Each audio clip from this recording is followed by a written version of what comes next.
तुम अपनी उम्र से ज्यादा समझदार हो, ये बात ज्यादातर लोग तारीफ की तरह कहते हैं, लेकिन सच्चाई क्या है? ये एक वार्निंग साइन होता है। आज की इस वीडियो में हम बात करेंगे उन बच्चों की जो अपनी उम्र से पहले बड़े हो गए, जिन्हें बचपन में ही वो दर्द, वो जिम्मेदारियां उठानी पड़ी जो उनके कंधों के लिए बनी ही नहीं थी। शुरुआत बहुत चुपचाप होती है, कोई नोटिस भी नहीं करता। आप सिर्फ 7 साल के होते हो और सामने खड़ा कोई बड़ा इंसान टूट रहा होता है। हो सकता है वो गुस्से से भरा हो सकता है नशे में हो, या फिर बस इतना खाली कि वो आपकी आंखों में देख ही नहीं पाता। और उसी पल आपके छोटे से दिमाग में एक पुराना सा ख्याल क्लिक करता है, अगर मैंने सब संभाला नहीं तो सब बिखर जाएगा। और वहीं से आपका बचपन धीरे धीरे गायब होने लगता है, शरीर से नहीं, अंदर से। आप ज्यादा मुस्कुराना सीख जाते हैं, कम रोना सीख जाते हैं, बात करने से पहले हर कमरे की हवा पढ़ना सीख जाते हैं। आप घर का इमोशनल थर्मोस्टेट बन जाते हैं।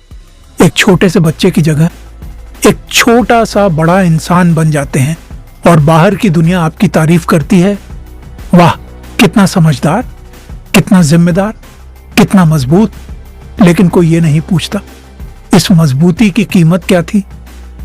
ये वही दर्द है जिसे मनोविज्ञान में कहते हैं पेरेंटिफिकेशन, यानी बच्चा नहीं रह जाता, वो बन जाता है केयरगिवर, पीसकीपर, थेरेपिस्ट और कभी कभी तो पूरा घर संभालने वाला।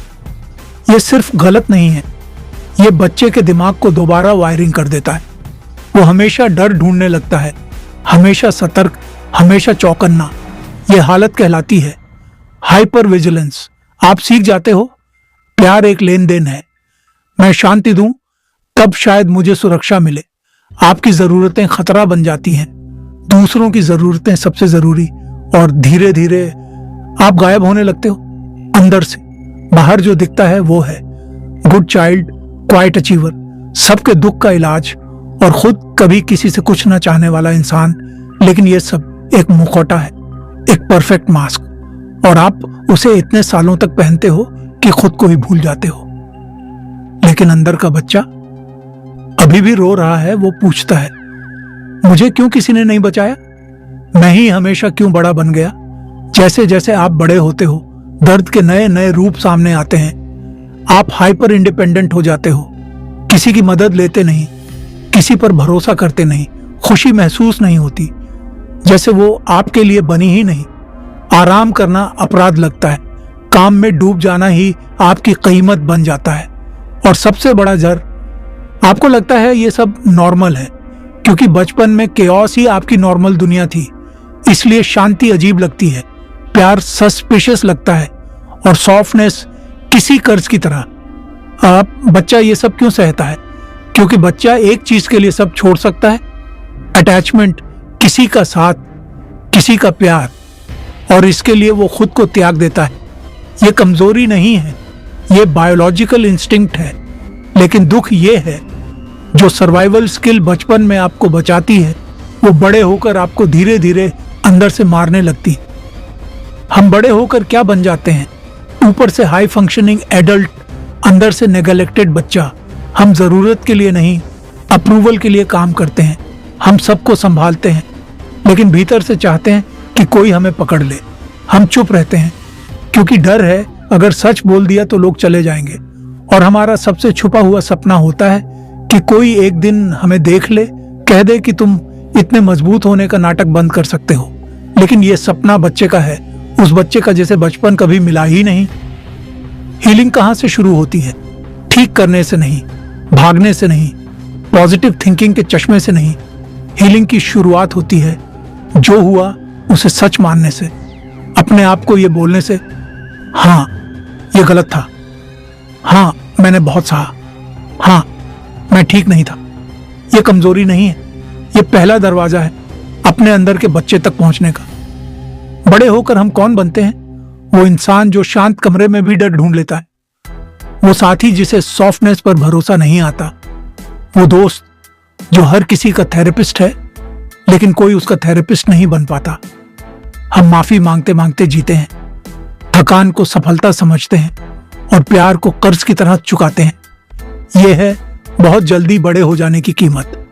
लेकिन अब सच्चाई सुनो, कोई भी आकर उस बच्चे को नहीं बचाएगा।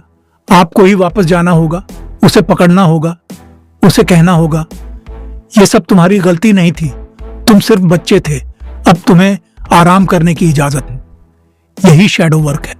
अपने अंदर के अबैंडन्ड हिस्सों को आवाज देना, उन्हें कहना मैं तुम्हें सुन रहा हूं और कहीं नहीं जा रहा। यह प्रक्रिया दर्दनाक है, लेकिन यही वो दर्द है जो इंसान को तोड़ता नहीं, पूरा बनाता है। अब आगे कैसे बढ़ें? अपने अंदर के बच्चे से पूछो, तुम्हें बचपन में क्या चाहिए था जो तुम्हें कभी नहीं मिला? शायद जवाब मिले, मुझे कोई पूछता कि मैं ठीक हूं या नहीं, मुझे खेलना था, मुझे डर के बिना सोना था, मुझे प्यार चाहिए था बिना शर्त। और फिर बहुत धीरे धीरे आप खुद को यह सब देने लगते हो, ना इसलिए कि अतीत बदल जाए, बल्कि ताकि आप बार बार वही जिंदगी जीने से बच सकें। और इसी तरह आप बदलना शुरू करते हो। आप पार्टनर में माता पिता ढूंढना बंद करते हो। आप एंग्शियस होने को इंट्यूइशन समझना बंद करते हो। आप भागना छोड़ देते हो और खुद की तरफ लौटना शुरू करते हो। जैसा कार्ल जोंग कहते हैं, सच में जागने के लिए दर्द जरूरी है। लोग कुछ भी कर लेंगे, बस खुद से मिलने का सच ना देखना पड़े। लेकिन शैडो वर्क कहता है, देखो, पूरा देखो, अपने गुस्से को, अपने डर को, अपनी शर्म को और उस बच्चे को भी जिसे किसी ने कभी नहीं समझा। अंत में एक बात याद रखो, आपका मैच्योर होना गलती नहीं था। गलती ये थी कि आपको मैच्योर होना पड़ा। लेकिन अब आपकी जिंदगी आपके हाथ में है। आप सॉफ्टनेस चुन सकते हो, आराम चुन सकते हो, अपने जज्बातों को सुनना चुन सकते हो, दूसरों को संभालना बंद करके खुद को पकड़ना शुरू कर सकते हो। और हाँ, इस जर्नी में कुछ दिन ऐसे आएंगे जब आप खुद को फिर से बच्चा महसूस करेंगे। बहुत अच्छा, यही हीलिंग है, यही घर लौटना है। क्योंकि आप टूटे हुए नहीं हैं, आप पूरे हो रहे हैं।